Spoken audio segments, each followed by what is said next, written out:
So, we've been talking about this idea of being more than a fan, being a true committed follower of Jesus. And we have went through the first 7 chapters of this book, and the first 7 chapters kind of set us up of defining the relationship, what it means to actually have a committed relationship with Jesus and follow Him. If you've missed a few of those lessons, they're all online. Matt's got every one of those uploaded to our Common Grounds YouTube page. They're all about 20 minutes long, so it's a pretty easy watch. If you've got a few minutes and you want to catch up on a few of those, you can catch up on those. But tonight, we're going to be starting the new section of the book, and I'm going to kind of just lay the foundation of it tonight. The next section of the book is actually moving from being defining the relationship to actually accepting the invitation to follow Jesus. Hence the title, Will You Accept the Invitation? I wanted to use the title, Will You Accept This Rose, playing off the Bachelor theme, but I thought better of it. But it was kind of the same thing. Will you accept this invitation? But it's going to be really good. I'm really excited about it. I think this foundation has got a lot of good meat in it. It's fine, Connor, don't worry about it. It's fine. It's got a lot of good meat in it. It's got some good information in it. I'm looking forward to getting into that with everybody. But we're going to kind of lay the foundation of it tonight. So if you look on there, the very first question I've got is, who can recite John 3:16 from memory? Anybody? Can anybody do it? Oh, Carrie, first one. Go ahead, Carrie. Say it. Connor, okay, he wanted it, but you go ahead, Carrie.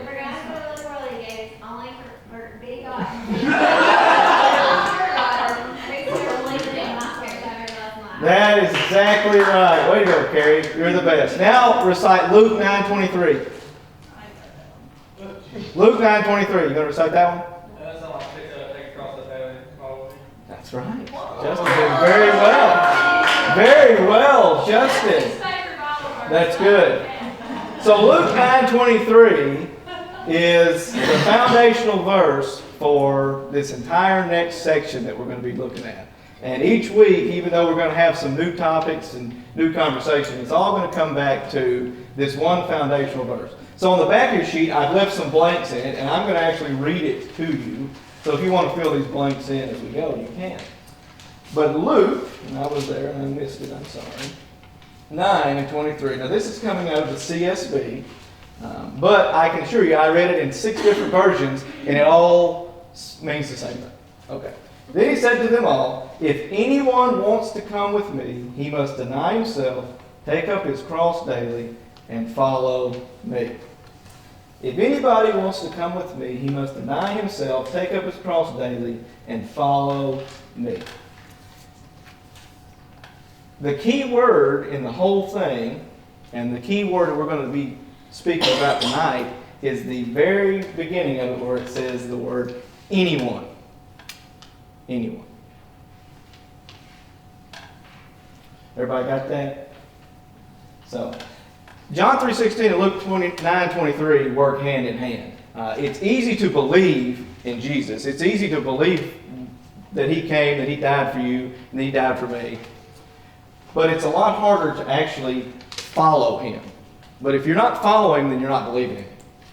I mean, that's about as way I can say it. If you say you believe in Jesus, but you're not actually following His teachings and following what He's done for you, or following the path that He's laid you on, then I have to question whether you actually believe it.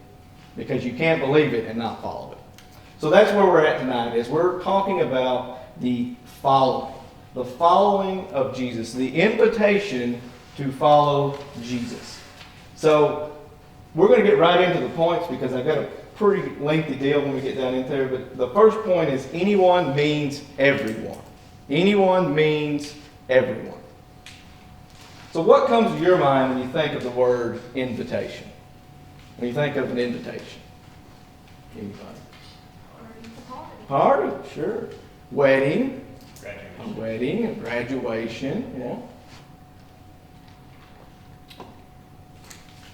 Anything else? I mean, those are all perfect examples of what we're talking about. But what is the thing that is most certain about those invitations? They don't go to everyone, do they? You pick a certain amount of people that you're going to send that invitation to, right? And those people have to either meet a certain criteria of what you want, or they have to meet a certain social status of what you want. They have to meet a certain guide for what you're having. You don't send those to people that you don't like. You don't send those to people that you don't want at your event. You don't send those to people that don't mate up to what you're wanting to do, right? Jesus' invitation is completely different than all of that. Jesus' invitation is for who? Anyone. And that means everyone. The foundation that Jesus is trying to lay for us out of Luke 9:23 is just that. Anyone can follow him. It doesn't matter where you've came from. It doesn't matter where you're at right now. It doesn't matter if you're the biggest sinner in the world right now. It doesn't matter. Anyone and everyone can follow Jesus. There's no denying it, and there's no separating it. So what we're looking at tonight is actually in the book of Matthew. It's only one verse, Matthew 9:9. And it's a simple verse if you just read it, just pass over it. It's kind of weird the way that it lays out because it's the 9th chapter of Matthew, and he's actually wrote the book. So he's wrote the whole thing, and he's wrote the first 8 chapters before he ever mentions himself in the book. So it's kind of interesting the way that it goes. And if you just pass over it and just kind of gloss through it, you may think, well, that was pretty simple. It's a pretty simple verse. In fact, if you look at the verse on the back of your sheet, it's very short. It just says, as Jesus went on from there, he saw a man named Matthew sitting at the toll booth and said to him, "Follow me." And he got up and followed him. I mean, that's just it, ain't it? Got up and followed him, right? But what you don't understand is where Matthew was actually at this point in his life. It made no sense, one, for him to even follow Jesus, and it made no sense for Jesus to even ask him to follow. It made no sense completely. So what was happening here is Matthew actually was born with the name Levi. Okay? He was a Levite. His entire life and his entire goal that his parents laid out for him was to become a rabbi. That was it. He was destined to be a rabbi. He had no other goals. He had no other thing that he was working towards, nothing else to attain but to be a rabbi. So he worked extremely hard to become a rabbi. But becoming a rabbi was extremely difficult. You had to memorize the first 5 books of the Old Testament. You had to memorize everything there was to know about the Bible. You had to know everything at the drop of a hat. You had to study and study and study and study. And Matthew did all of that. But the problem was, when he got up to the point where he was actually going to take his test to become a rabbi, he didn't know all the information there was to know. He was trying to fake it. He was trying to fake out his parents, trying to fake out everybody he was involved with. And then when he got to take the test, guess what happened? He failed. He failed. His only goal in life to be a rabbi. That's the only thing his parents wanted him to do, the only thing any of his family wanted him to do. And when he got to it, he failed. He had hidden the fact that he could not actually do it, but he'd done it so well that he had worked his whole life towards that. But he failed. He failed so miserably that it created what you would call a snowball effect in his life. Okay? It created this idea that because I failed at this, what's the point of anything else in my life? So he starts just down a road of just terrible, terrible things. And he ends up in just a vicious cycle of difficulties. And that kind of brings into our second point, which is past struggles equal future acceptance. Past struggles equal future acceptance. So I ask you the question, have you ever tried to hide a mistake or a failure? Ever tried to hide a mistake or a failure? This is a tough question, so nobody wants to share. It's fine, because I'm going to share a couple, but it's fine. If somebody doesn't want to just hide. Oh, Ethan, you want to share? Okay. School, I would hide on the report card. Oh, good one. Good one. See, I've actually got a good story on that. That's one of the stories I was going to tell. So, about 3 or 4 months ago, at this point, Eli's our middle son. Okay, Eli is really good at just about everything he does. Now, he's not great. He's not perfect, but he's pretty good at just about anything he does. He's the only kid I've got that if I say get up, he gets up. If I say get ready, he gets ready. If I say we're leaving at this time, he's there 5 minutes early. He's my kid that just does what he's supposed to do, right? So he's the kid that I have to think about the least of the three. Anyway, so he was at school. He's a pretty good student. He's, honor roll student. He's not the best, but he's not the worst. And the teacher took up their work and looked at his page, and it just didn't look right. He was supposed to have had it signed, but it just didn't look right to her. So she asked him, said, "Did your dad sign this?" Because he tried to sign mine. And he said, "Oh yeah, he signed it." He made a bad grade. He made like a 60. I mean, it's not terrible, but it's not great either. So, if it was Aaron made the 60, I'd have been like, that's fine. But anyway, that's part of the story. Anyway, so he was bound and determined that I had signed it. So what he forgot is his mother was actually substituting that day. So the teacher went down and got her and brought her down there and showed it to him, and she's like, "That's not his signature." She texted me, and I'm like, "No, I ain't signed anything. I ain't done it."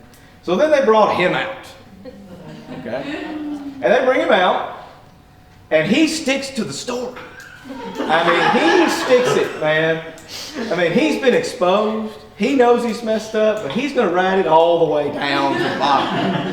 And I think they go through, how many times did they go through before he finally admitted? I mean, we had to tell him, we know. And that was it. Daddy. Yes. But he was going to ride that failure all the way down.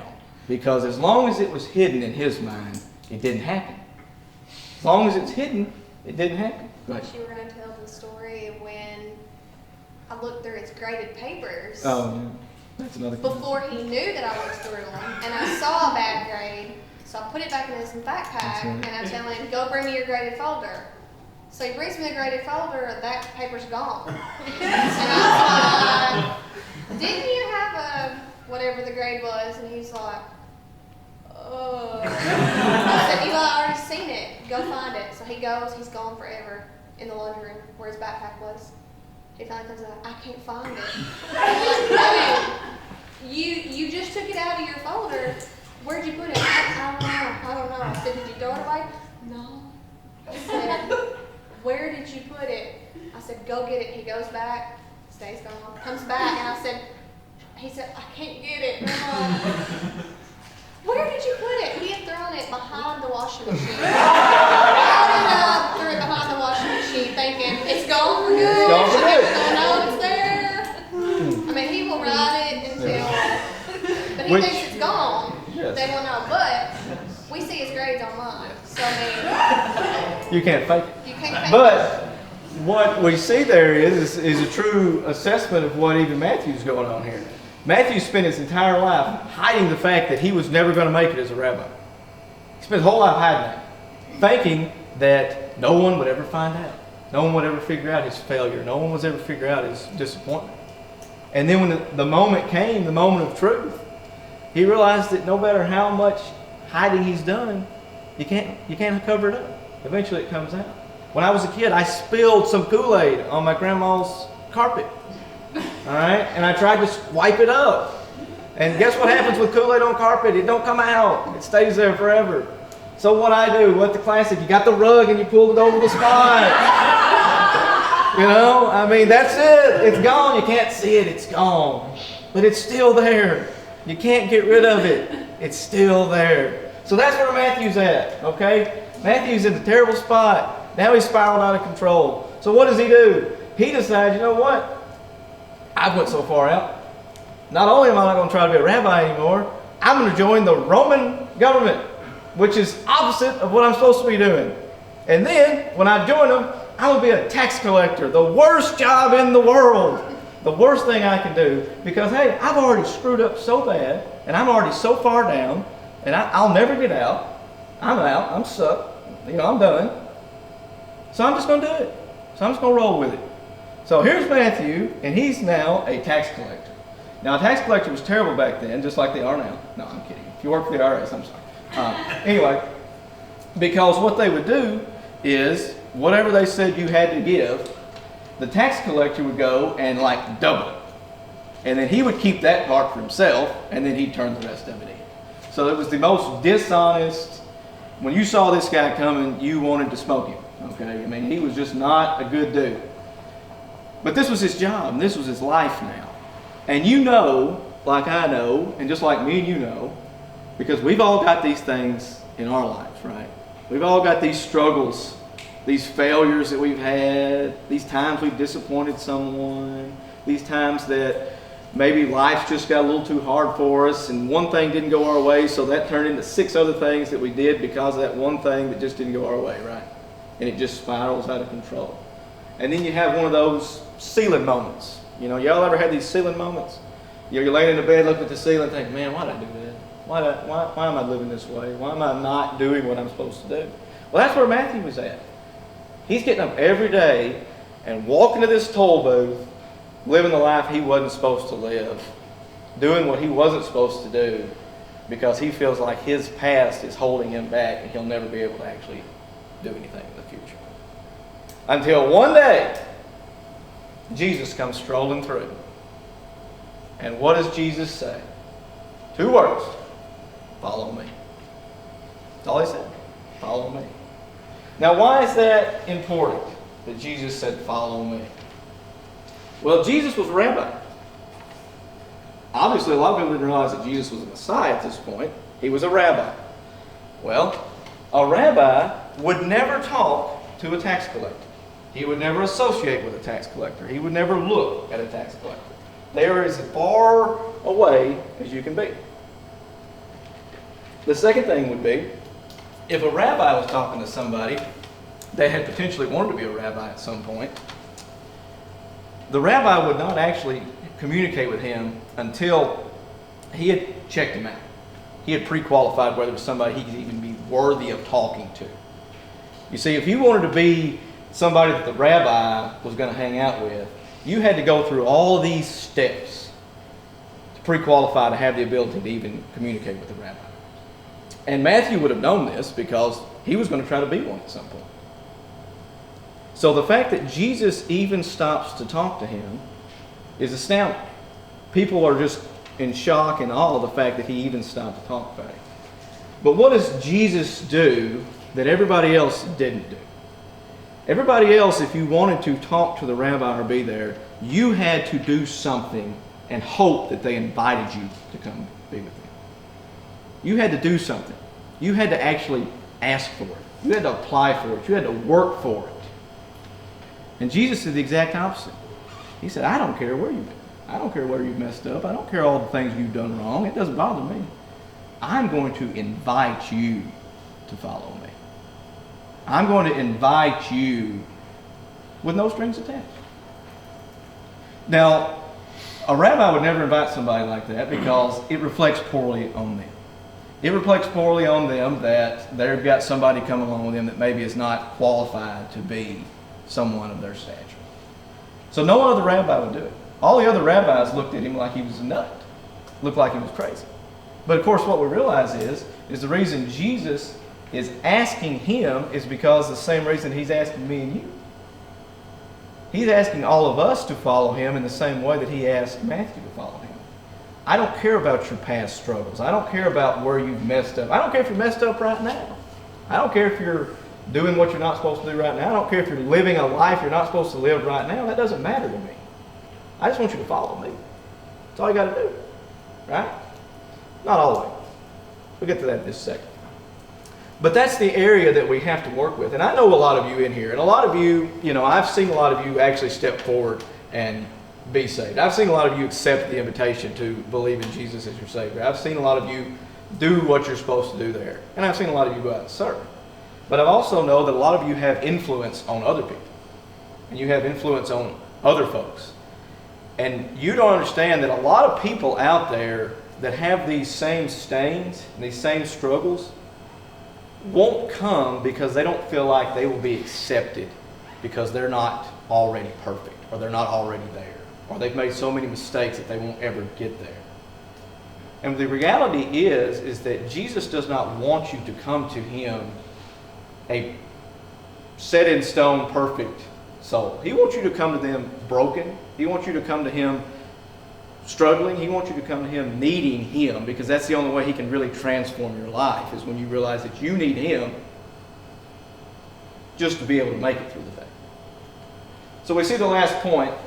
Once Matthew is there, now this is amazing to me because Matthew wrote this book, right? So he's writing his own thing here. And he just kind of casually says, and he got up and followed him. And he got up and followed him. You know, guy walks by and says, follow me. And he's like, all right, forget this. I'm out.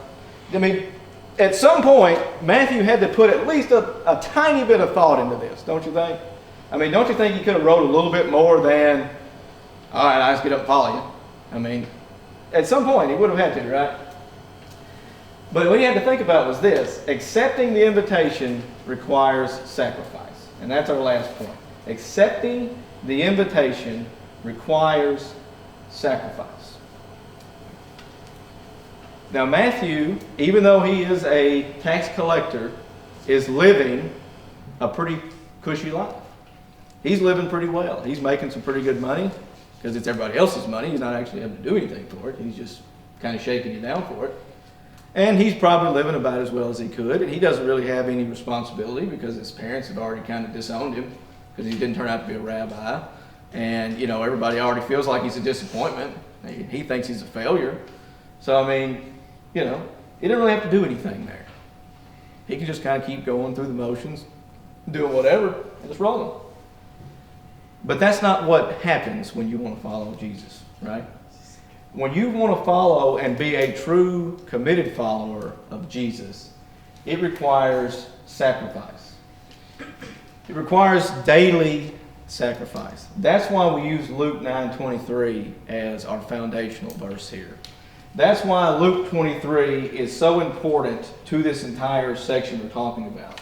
Because he says, if anyone wants to come with me, he must deny himself and take up his cross daily. Daily. All right. Every day when you get up, whether you're going to follow Jesus or not, is going to require you to sacrifice something else every day.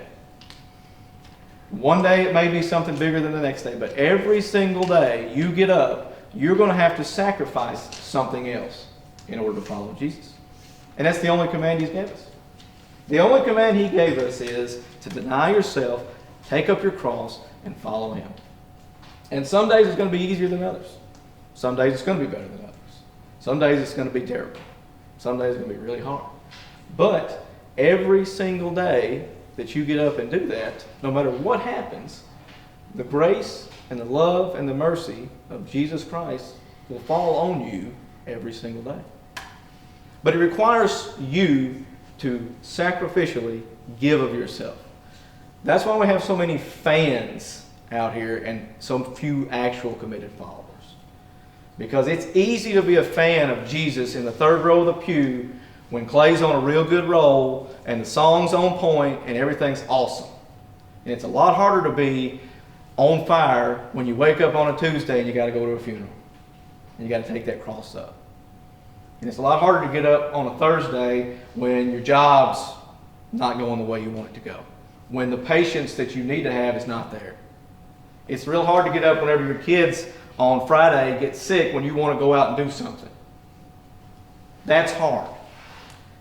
That's when you know if you're a follower of Jesus or not. Whenever that comes on and you still pick up that cross daily and give him the thanks for everything that you have and everything that you got and everywhere that you go. That's when you know whether you're a true follower of Jesus or not. So the question is, have you fully accepted the invitation to follow Jesus? Now, I'm not asking you if you have accepted Christ in your life or if you've just accepted him as your personal Savior or anything like that. Obviously, if you haven't, we can talk about that. What I'm asking you is have you taken up your cross daily and followed him? Have you done what it takes to understand that you have to sacrifice something in your life to take up that cross and follow him daily? And that's the challenge that we're setting forth tonight and that we'll be using moving forward over these next few weeks as we get into this each and every week of what it means to truly take up that cross every day, deny yourself, and actually follow Jesus and what he tells you to do every single day.